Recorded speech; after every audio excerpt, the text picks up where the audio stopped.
Astaghfirullah. Assalamualaikum warahmatullahi wabarakatuh.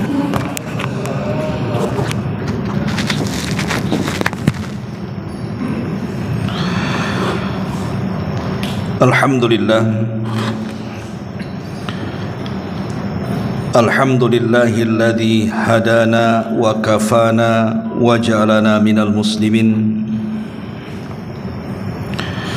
Asyhadu an la ilaha illallah wahdahu rabbi la syarika lah, waliyus salihin, wa asyhadu anna Muhammadan abduhu wa rasuluhu alladzi la nabiyya ba'dah, rasulul karim. Amma ba'du, ma'asyiral muslimin wal muslimat rahimakumullah. Alhamdulillah, di malam hari ini kembali kita bisa duduk untuk bertalabul ilmi di Masjid Muhajirin. Salat dan juga salam tetap kita iringkan kepada Rasul kita Nabi besar Muhammad sallallahu alaihi wa ala alihi wasallam. Pembahasan di malam hari ini kita akan membahas tentang 10 perkara yang bisa mematikan hati. Dengan sebab matinya hati maka terhalanglah doa-doa yang kita panjatkan kepada Allah Jalla fi'ula. 10 perkara ini diambil dari perkataan seorang ulama tabi'in yang sangat mulia, Ibrahim ibnu Adham rahimahullahu ta'ala. Ma'asyiral muslimin yang dimuliakan Allah subhanahu wa ta'ala,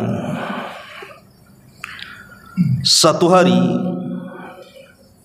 Ibrahim ibn Adham rahimahullahu ta'ala sedang berjalan-jalan di pasar Basrah. Dan ketika itu ada kerumunan manusia yang sedang berkumpul, saling bicara satu dengan yang lainnya. Ketika Ibrahim ibn Adham lewat kepada mereka, tiba-tiba satu di antara manusia yang berkumpul itu menghentikan Ibrahim ibn Adham.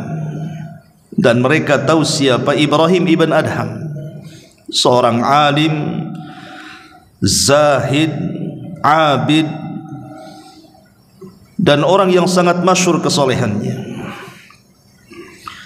Faqala lahun nas, maka manusia yang ada di situ berkata kepada Ibrahim ibnu Adham, ya Aba Ishaq, ya Aba Ishaq, inna Allah ta'ala yaqul wa qala rabbukum ud'uni astajib lakum. Wahai Aba Ishaq, Aba Ishaq ini kunyah daripada Ibrahim ibnu Adham. Sesungguhnya Allah subhanahu wa ta'ala telah berfirman, wa qala rabbukum ud'uni astajib lakum. Dan Rabbmu telah berfirman, berdoalah kepadaku, niscaya aku akan kabulkan permintaan kalian. Kemudian manusia mengatakan, wa nahnu nad'ullah fala yastajibu lana. Tapi kami sudah banyak berdoa kepada Allah subhanahu wa ta'ala, tapi doa-doa kami tidak kunjung dikabulkan Allah subhanahu wa ta'ala. Apa gerangan dengan doa-doa kami? Bukankah Allah yang mengatakan berdoa kepadaku kabulkan? Dan kami sudah berdoa tak dikabul-kabulkan pula. Maka Ibrahim ibn Adham rahimahullahu ta'ala mengatakan, li'anna qulubakum matat bi asyrati asya'a, karena hati-hati kalian sudah mati dari 10 perkara. Lihat dialog Ibrahim ibn Adham ini dengan masyarakat Basrah yang ada di pasar itu. Ketika orang-orang mengeluh dan mengadu kepada Ibrahim ibn Adham soal doa-doa mereka yang mereka panjatkan kepada Allah, namun tidak kunjung pula diijabah doa mereka, padahal mereka yakin bahwa Al-Quran sudah berfirman, wa qala rabbukum ud'uni astajib lakum. Maka Ibrahim ibn Adham memberikan alasan kenapa doa-doa kalian tidak dikabulkan. Bahkan doa-doa kita juga kenapa tidak dikabulkan? Boleh jadi karena kita mati hatinya.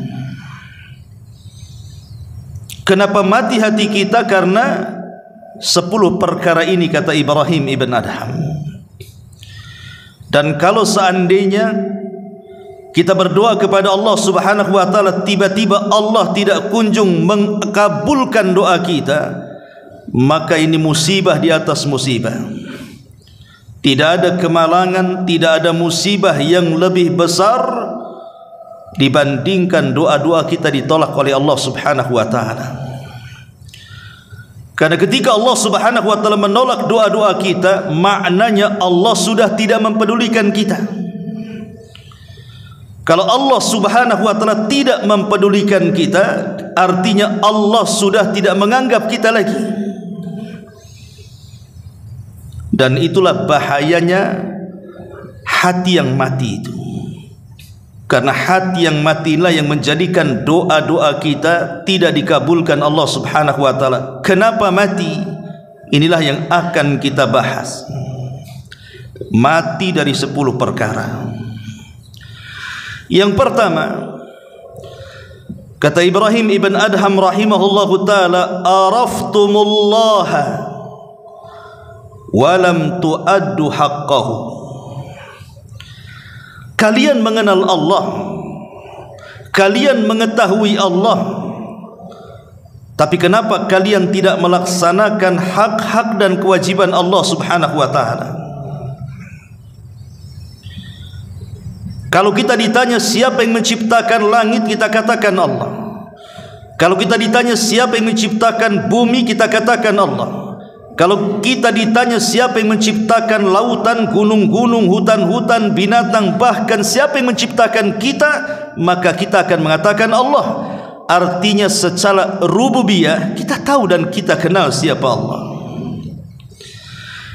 Lah kalau kita sudah kenal Allah subhanahu wa ta'ala secara rububiyah, kenapa kita tidak mau melaksanakan hak dan kewajiban yang Allah perintahkan kepada kita?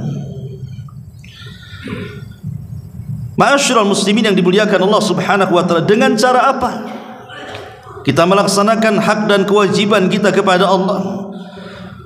Berdasarkan hadis Mu'adz bin Jabal radhiyallahu an, ketika Nabi SAW bertanya, ya Mu'adz, hal tadri ma haqqullah 'alal ibad wa ma haqqul ibadi 'ala Allah? Mu'adz, tahu enggak apa hak Allah kepada hambanya dan apa hak hamba kepada Allah? Maka Mu'adz mengatakan, Allah wa rasuluhu a'lam, Allah dan Rasulnya yang tahu. Maka Nabi SAW mengatakan, fa inna haqqallahi 'alal ibadi an ya'buduhu wa la tusyriku bihi syai'an. Fa inna haqqallah 'alal ibad an ya'buduhu wa la yusyriku bihi syai'an. Tuntutan Allah kepada kita ini agar kita hanya beribadah kepada Allah dan tidak menyekutukan Allah sedikit pun. Inilah yang dikatakan oleh Ibrahim ibn Adham di sini. Kita mengenal Allah tapi kita tidak pernah melaksanakan hak dan kewajiban kita kepada Allah.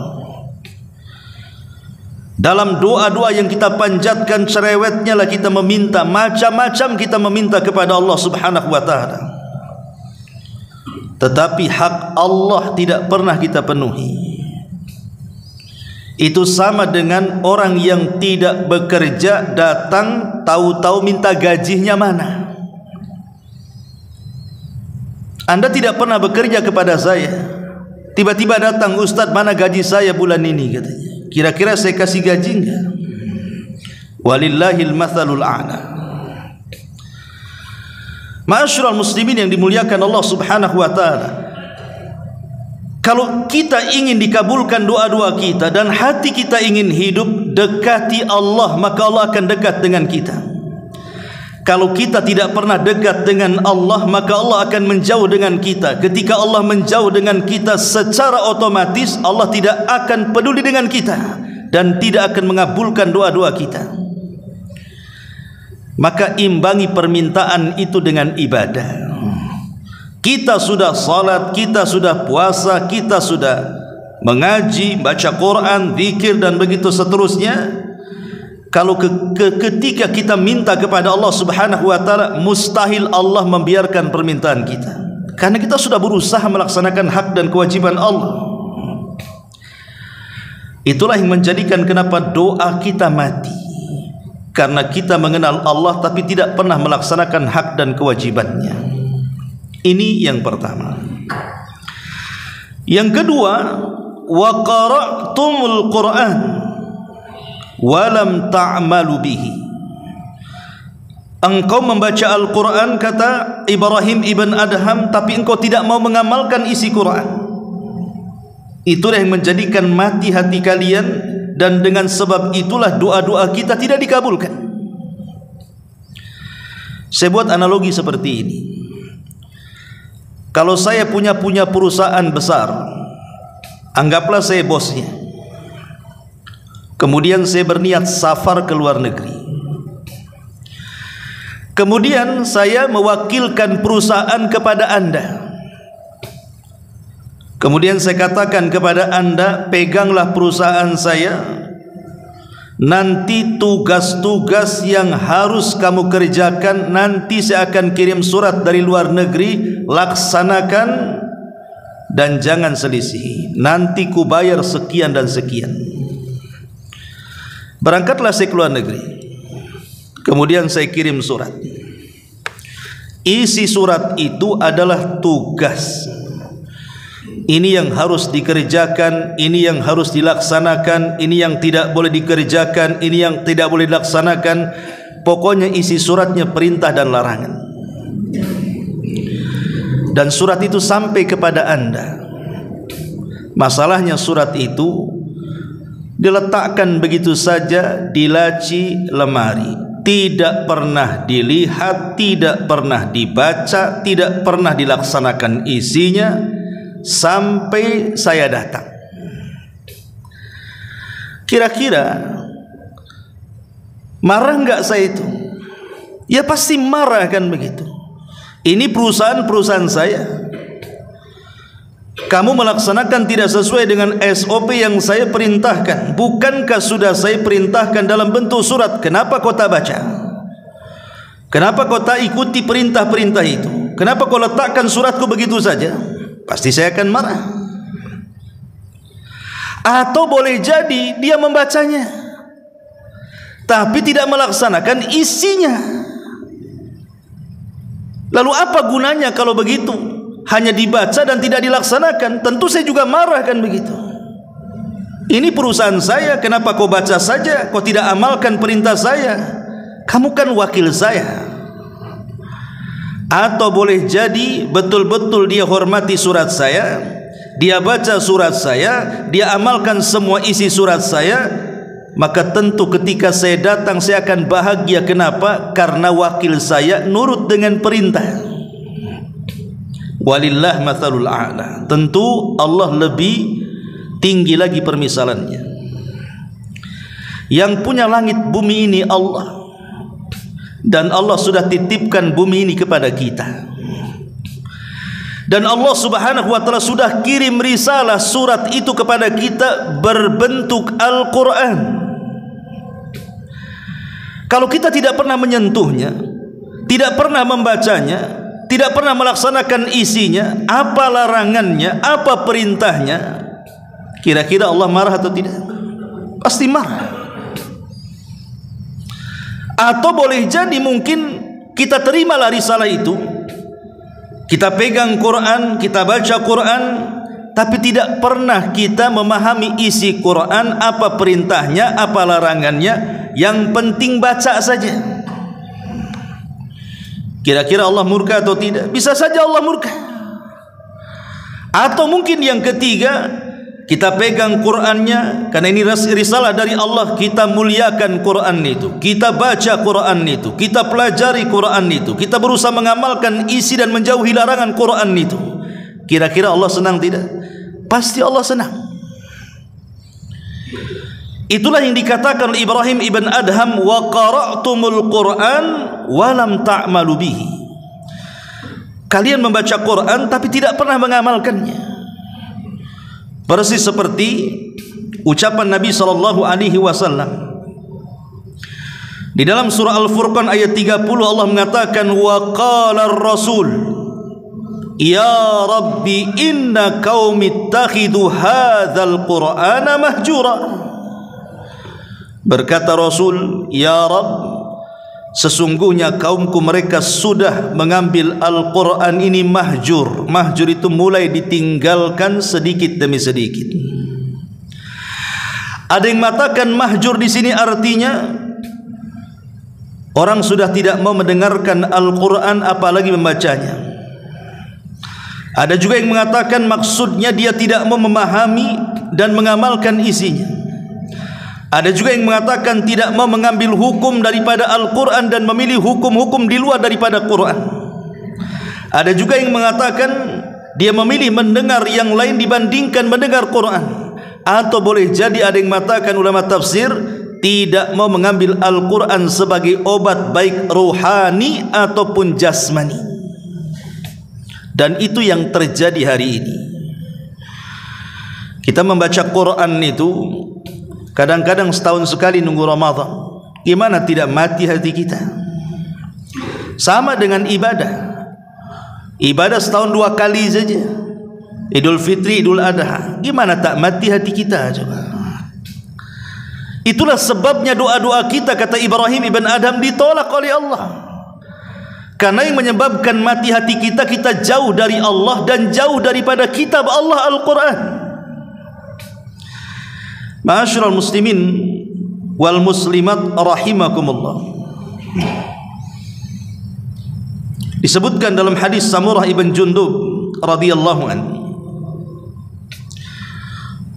Nabi SAW mengatakan, ammal ladzi yuslagu ra'suhu bil hajari fa innahu ya'khudul Qur'an fayarfuduhu wa yanamu anis salatil maktubah. Ketika Rasul diperlihatkan sebuah azab dari azab-azab kubur, ada seseorang yang diterlentangkan, kemudian di sampingnya malaikat memegang batu, kemudian dihantamkan batu itu di kepalanya sampai pecah kepalanya. Ketika itu malaikat pergi hendak mengambil batu yang lainnya. Ketika sudah dapat batu kembali, rupanya kepalanya sudah kembali lagi, kemudian dibenturkan lagi, dan begitu seterusnya. Kemudian Rasul bertanya kepada malaikat yang membawa dia, ma hadhan, kenapa orang ini siksanya begitu dahsyatnya? Apa dosanya? Maka malaikat ini mengatakan, fa innahu ya'khudul Qur'an fayarfuduhu. Dia mengambil Al-Quran tapi justru menginjak-injak isi Quran. Dia baca aqimus shalah, tegakkan salat, dia pula orang yang paling meninggalkan salat. Dia baca kutiba alaikumus siyam kama kutiba alal ladzina min qablikum, tentang perintah puasa, dia pula orang yang paling meninggalkan puasa, dan begitu seterusnya. Ini yang kedua. Yang ketiga, kata Ibrahim ibn Adham,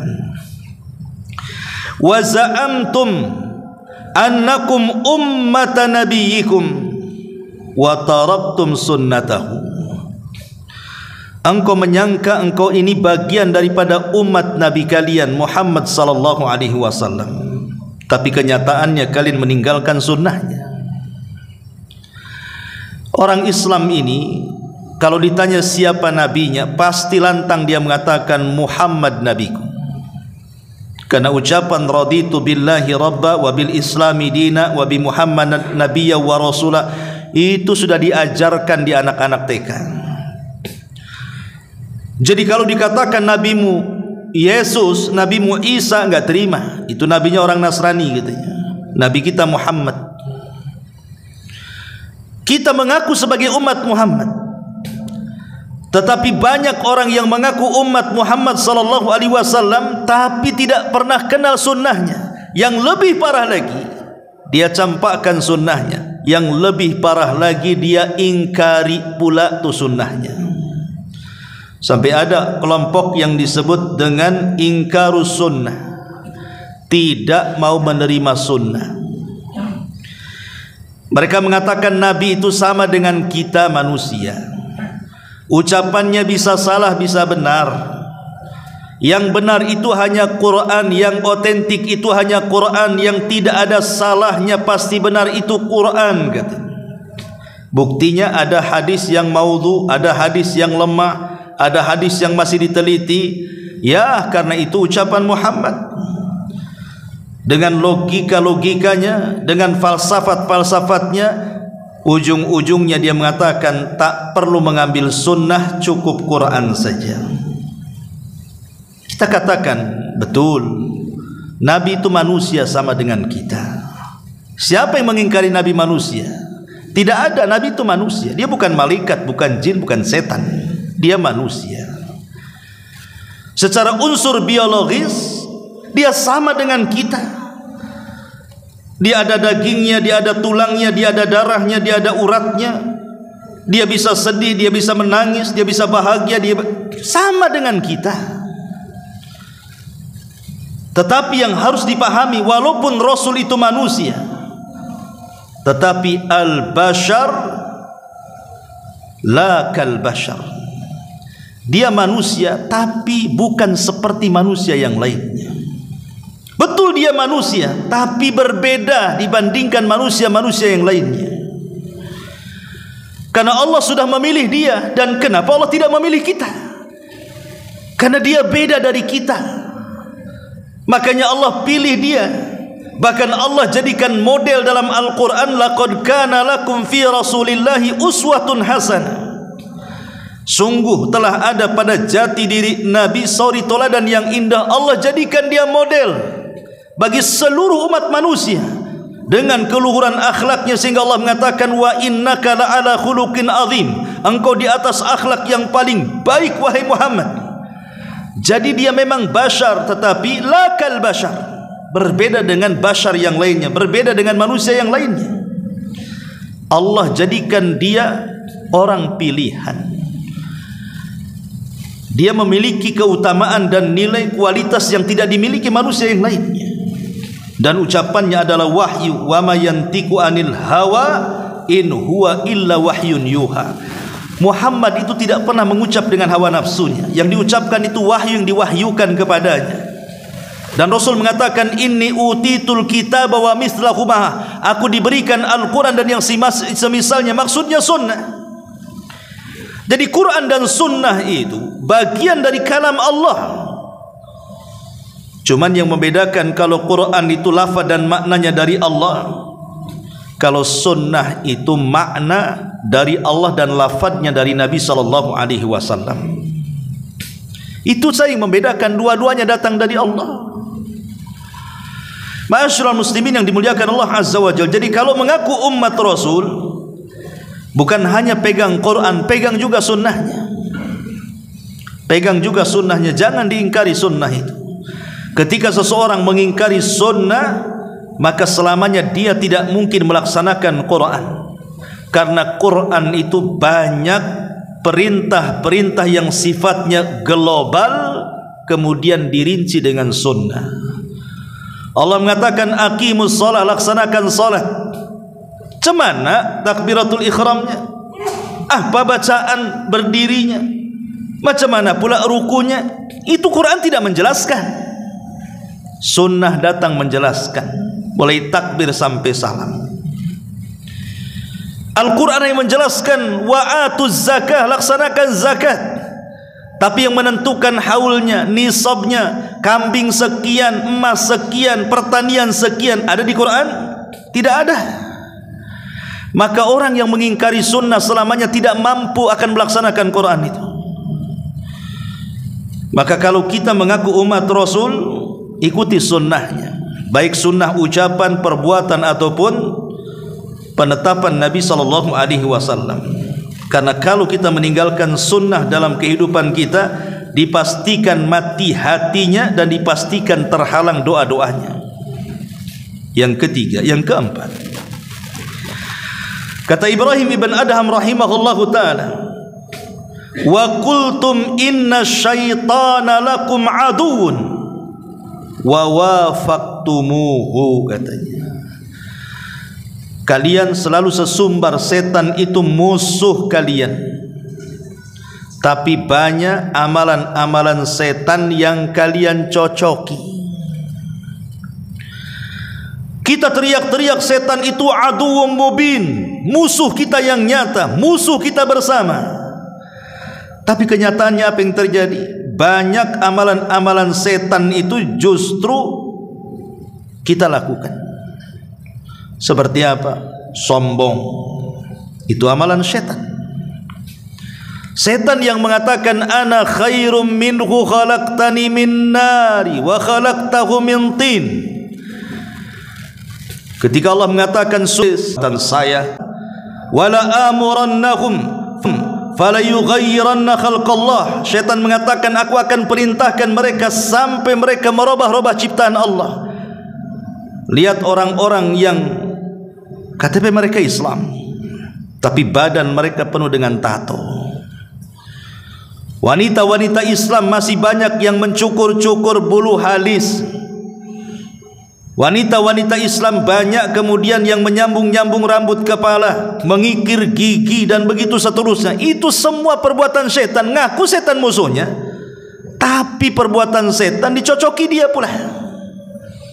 Termasuk tabdzir, israf, membelanjakan harta kepada yang diharamkan atau membelanjakan harta ke yang halal tapi berlebihan. Itu semua perbuatan setan. Dan puncaknya adalah kesyirikan. Sihir, dunia perdukunan, bomo, orang yang datang ke dukun percaya dengan tangkal, percaya dengan bualan bah dukun dan begitu seterusnya. Lah itu semua adalah khutuwati syaitan. Lah kalau kalian memang mengakui syaitan itu musuh kita, maka janganlah mencocoki perbuatan setan. Karena mencocoki perbuatan setan itu mematikan hati yang akhirnya menghalangi doa-doa kita, kata Ibrahim ibn Adham rahimahullahu ta'ala. Kemudian kata Ibrahim ibn Adham rahimahullahu ta'ala yang kelima, wa qultum annakum mushtaquna ilal jannati walam ta'malu laha. Kalian sesumbar kalian ini rindu ingin masuk surga, tapi kalian tidak pernah mencari jalan menuju surga. Kau ditanya pengen masuk surga, semua pengen masuk surga. Sak jahat-jahatnya orang jahat, sak preman-premannya orang preman, kalau ditawari surga pasti mau. Mau masuk surga bang? Maulah, kan begitu. Masa tak mau masuk surga? Gila aku, katanya. Semua pengen masuk surga, tapi masalahnya ada seorang penyair namanya Abu Al-Atahiyah. Apa kata Abu Al-Atahiyah, seorang penyair? Tarjun najata walam tasliku masalikaha inna safinata la tajri alal yabasi. Engkau mengharap ingin selamat, tapi engkau tidak pernah mencari jalan keselamatan. Macam mana kemudian kapal laut berlayar di padang pasir? Mungkin kapal laut berlayar di padang pasir? Mustahil. Sebagaimana engkau mustahil mengharap keselamatan tapi tidak mencari jalan keselamatan, maka begitu pula kapal-kapal itu tidak mungkin berjalan di padang pasir. Kalau kita mengharap ingin masuk sorga, cari jalan ke sorga itu. Itu maksudnya. Dengan cara apa? Dengan cara memperbanyak amal saleh. Makanya ada hadis Nabi SAW yang mengatakan, "Lau anna rajulan khurra ala wajhihi min yaumi wulida ila yaumi yamut haraman fi ta'atillahi azza wa jalla la haqqarahu dhalikal yawm wa la wadda annahu arudda ila dunya kay yazdad minal ajri was thawab." Kata Nabi SAW,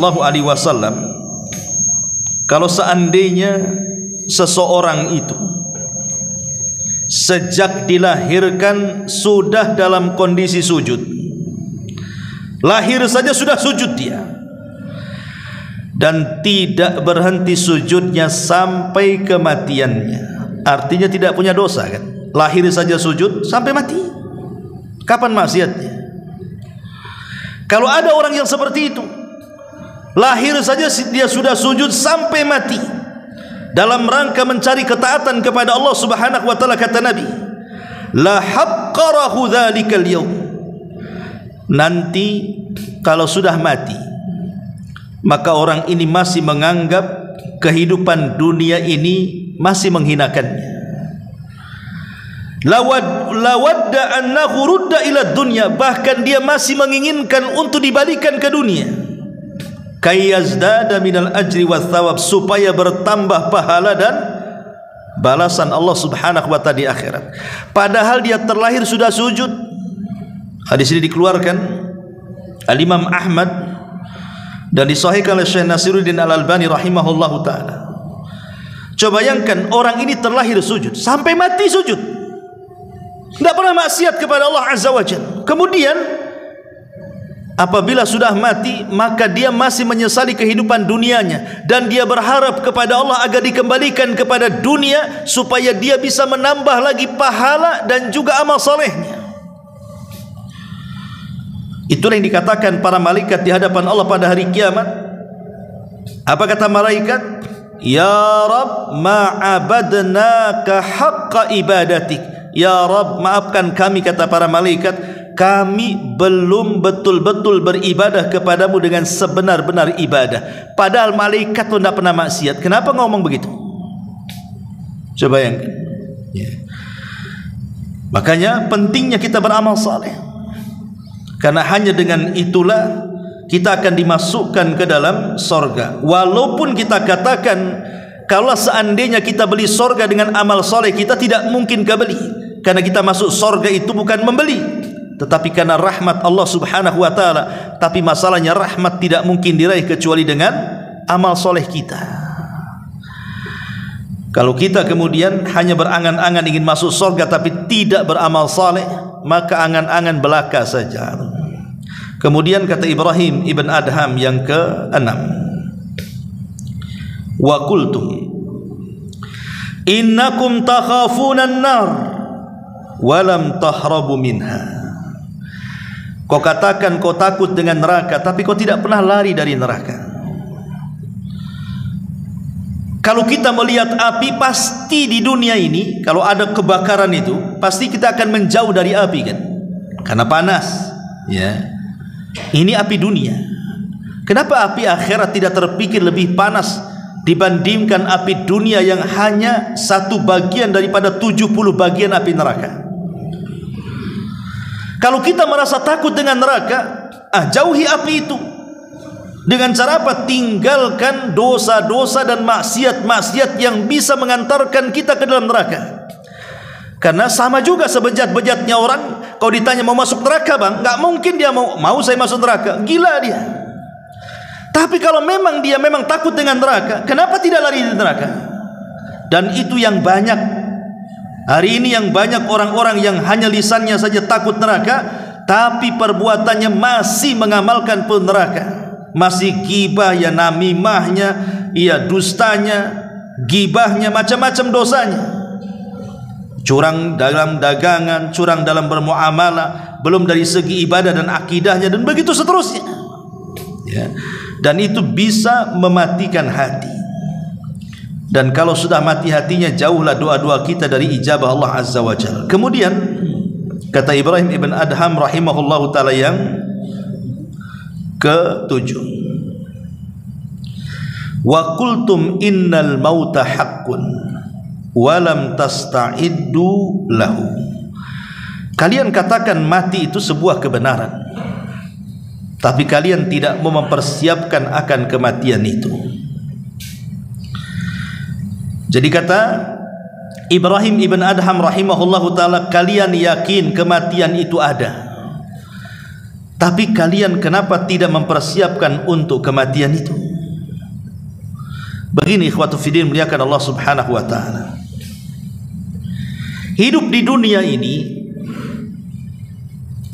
sebagaimana nasihat Rasul kepada Ibnu Umar, kun fid dunya ka'annaka gharib au abirus sabil.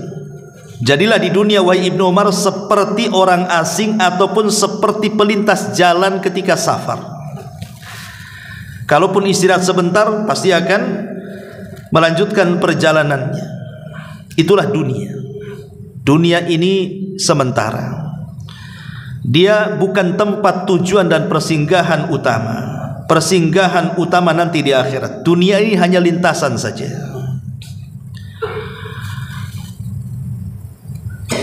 Dahulu di zaman Nabi, orang-orang Yaman, mereka ingin haji ke Mekah, tapi modal nekat, tidak mau bawa bekal. Mereka mengatakan, bekal kami Allah yang tanggung, katanya. Akhirnya berangkat mereka. Di perjalanan barulah mereka susahnya hidup di perjalanan, tidak ada makanan, tidak ada minuman. Akhirnya sebagian mereka ada yang mati kelaparan. Sampailah berita ini kepada Nabi. Maka ketika sampai berita ini kepada Nabi, turun ayat, wa tazawwadu fa inna khaira zadit taqwa. Berbekalah kalian, penting bekal itu. Ya betul, sebaik-baik bekal takwa, tapi bekal juga perlu. Jadi Nabi SAW kemudian turun ayat ini, nggak boleh safar seperti itu. Safar tanpa bekal itu loh, nggak boleh. Itu nekat namanya. Safar tanpa bekal, ya dipastikan sengsaranya iya, sampainya belum tentu, kan begitu. Jalannya lelah letih, tujuannya tidak sampai-sampai. Lah itulah hidup di dunia ikhwatu fiddin. Kalau ketika kita safar ke akhirat ini tidak membawa bekal sama sekali, antum ini nekat namanya. Antum tak pernah sholat, tiba-tiba mati, nekat nggak tuh? Nekat antum itu. Kenapa? Karena tidak ada bekal, kan?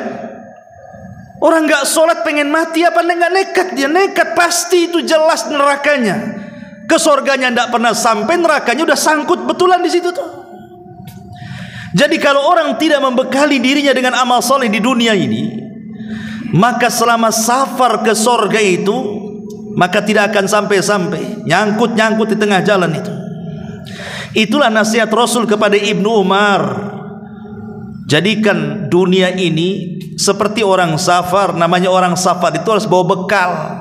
Lah bekal itu, itulah amal saleh, dan sebaik-baiknya adalah takwa yang dalam hati. Ma'asyiral muslimin yang dimuliakan Allah Azza wa Jalla. Makanya kenapa Rasul seorang penyair mengatakan, tazawwad minat taqwa fa innaka la tadri idza janna lailun hal ta'isu ila al-fajri. Wa kam min sahihin mata min ghairi illatin, wa kam min alilin ashahinan min ad-dahr, fa kam min fata amsa wa asbaha dhahika wa qad nusijat akfanuhu wa huwa la yadri, wa kam min sigharin yurtaja tula umrihi wa qad udkhilat ajsamuhum dhulmatal qabri wa kam min arusin zayyanuha li zawjiha wa qad qubidat arwahuhum lailatal qadri. Kata seorang penyair, berbekallah dengan ketakwaan, karena sungguh engkau tidak tahu jika malam telah tiba, apakah engkau masih bisa hidup hingga pagi hari. Betapa banyak orang-orang yang sehat kemudian meninggal tanpa didahului dengan sakit. Betapa banyak orang-orang yang sakit yang masih bisa hidup beberapa lama. Berapa banyak para pemuda yang tertawa di pagi hari dan petang hari, padahal kafan mereka sedang ditenun dalam keadaan mereka tidak sadar. Betapa banyak anak-anak diharapkan panjang umurnya, padahal tubuh mereka telah dimasukkan ke dalam gelapnya kuburan. Betapa banyak mempelai wanita yang dirias untuk dipersembahkan kepada suaminya, padahal ruh mereka telah dicabut tatkala di malam Lailatul Qadar. Lihat, ya. Syair ini menunjukkan bahwa kematian itu loh datangnya tanpa pemberitahuan, dan kematian itu juga datangnya sebuah kepastian, dan kematian itu juga bukan akhir dari sebuah perjalanan. Itu sudah pasti, ya. Makanya kenapa di sini dikatakan betapa banyak para pemuda yang tertawa di pagi dan petang hari, padahal kafan mereka sedang ditenun dalam keadaan mereka tidak sadar. Kita lihat orang-orang yang mati mendadak kan hari ini banyak, ikhwan. Di zaman Rasul mungkin ya sering saya katakan orang mati mendadak jarang, atau di zaman orang-orang tua-tua dulu mungkin jarang kan begitu. Tapi hari ini orang mati mendadak itu banyak, karena lalu lintas di jalan itu yang setiap hari kita saksikan, ada orang yang nabrak, ada orang yang ketabrak, ada saja orang mati itu. Makanya kenapa di sini Ibrahim bin Adham mengatakan, kalian sudah tahu kematian itu kebenaran, kenapa tidak disiapkan? Maka siapkanlah kematian dengan ketakwaan kita kepada Allah. Jangan sampai mati hati kita gara-gara tidak mempersiapkan bekal safar kita ke akhirat. Kemudian kata Ibrahim ibn Adham yang ke-8, washtaghaltum bi uyubin nas wa taraktum uyubakum. Kalian sibuk mengurus aib-aib orang, tapi kalian tidak pernah sibuk melihat aib sendiri.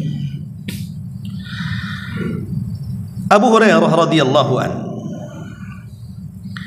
beliau mengatakan, yubsiru ahadukum al-qudhata fi a'yuni akhi wa yunsil al-jadla fi aini nafsihi.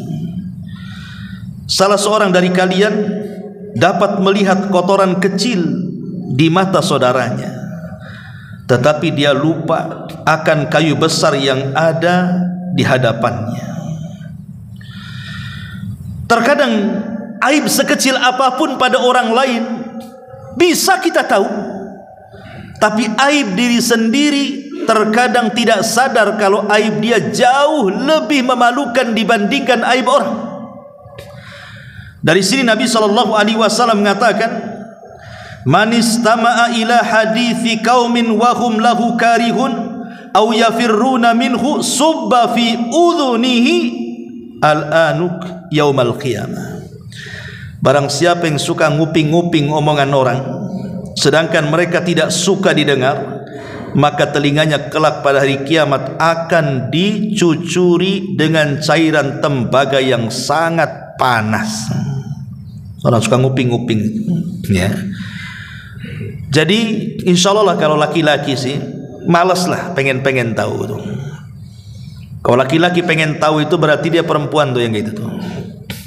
Ingat ya, kalau antum pengen tahu urusan orang, antum itu perempuan bukan laki-laki. Kan laki-laki tidak suka seperti itu. Biasanya perempuan yang suka-suka kayak gitu tuh, ya.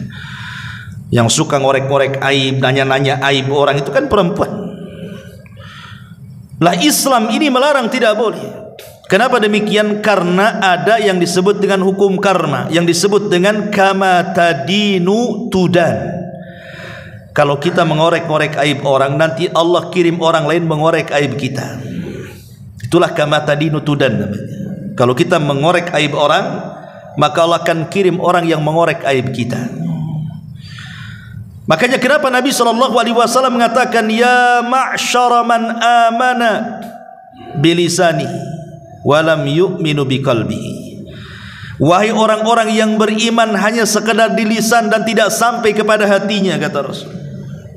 Jangan menyingkap aib saudara kalian, dan jangan mencari-cari aib saudara kalian. Karena siapapun yang mencari-cari aib saudaranya, maka Allah akan mencari-cari aibnya. Itulah yang dikatakan kama tadi nutudan tadi. Maka orang yang suka mengorek-ngorek aib tapi lupa dengan aibnya sendiri, maka itu alamat matinya hati, kata Ibrahim ibn Adham. Dan itulah sebabnya doa-doa kita ditolak. Kemudian yang nomor 9, kata Ibrahim ibn Adham, wa akaltum ni'amallahi walam tu'du atau tu'addu syukraha. Kalian makan dari nikmat-nikmat Allah tapi tidak pernah bersyukur akan nikmat Allah. Kita ini maunya menikmati nikmat Allah saja, senang dengan nikmat Allah, tapi kita tidak mau mensyukuri nikmat Allah. Subhanallah, nikmat Allah ikhwan itu tidak pernah lepas dari badan kita. Mau kita di rumah, mau kita di jalan, mau kita di pasar, mau kita di masjid, sebutkan kita di mana saja selama kita berada di kolong langit ini, nikmat Allah itu tidak pernah lepas dari kita. Dan Allah tidak pernah minta bayar. Ada Allah memajaki matahari, pajaknya sekian, PPN-nya gitu, ya, 12%, enggak kan?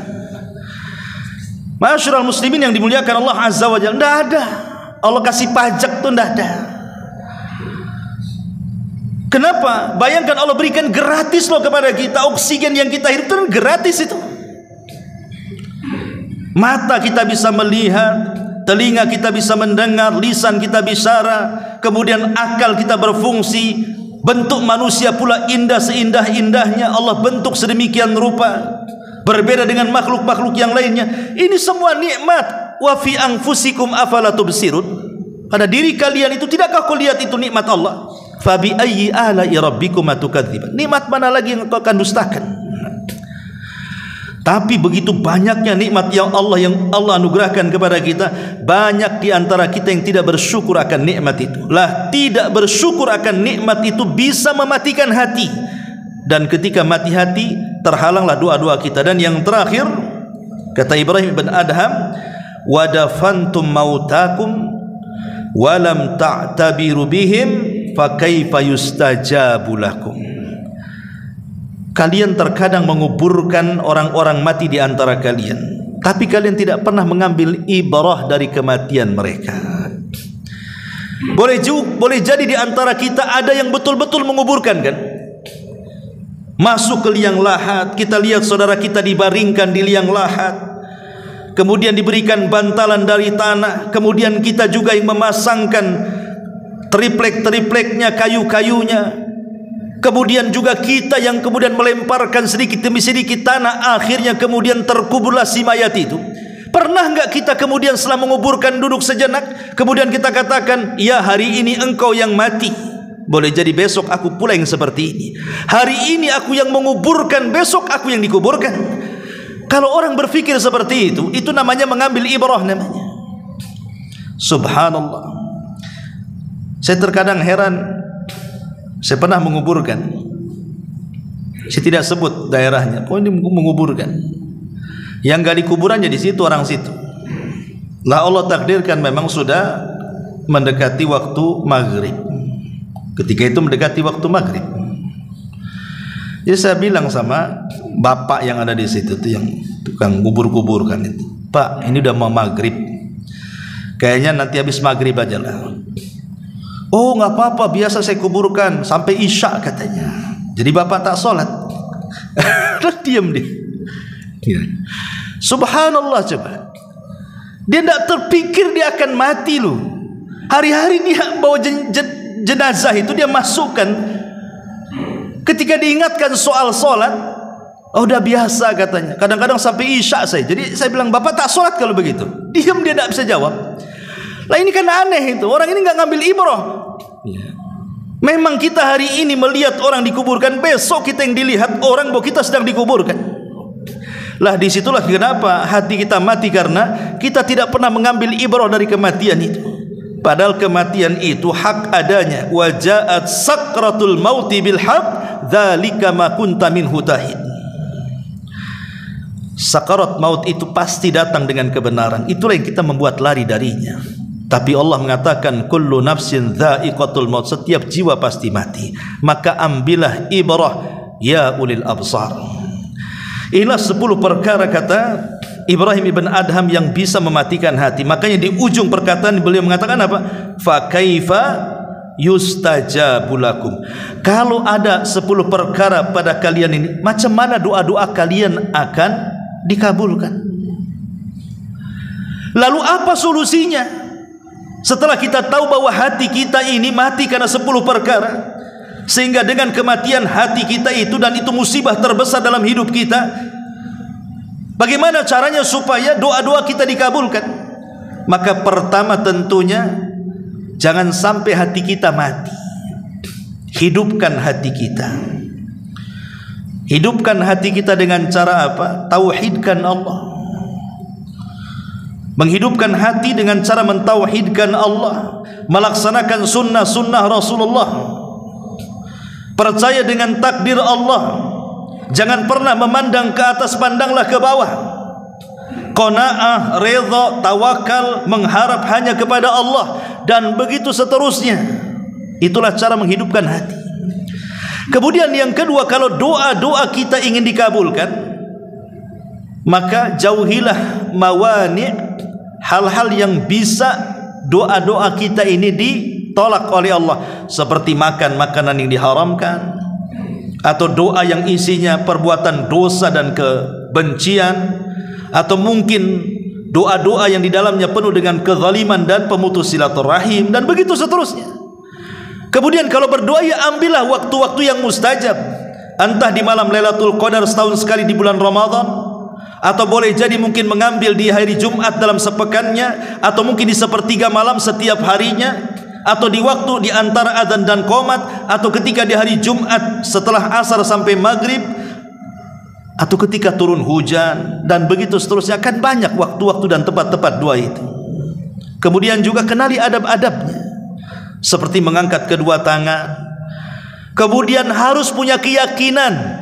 Jangan pula doa itu tidak ada keyakinan bahwa tidak dikabulkan, apalagi sampai mengatakan ya Allah, mintalah aku sesuatu, kalau kau mau ngasih silahkan, enggak juga enggak apa-apa. Ini doa apa ini? Itu sama dengan orang pinjam uang, pinjamlah, mau dikasih enggak apa-apa, kasih alhamdulillah. Itu kan sama aja. Ya bagus tadi dikasih orang kayak gini nih.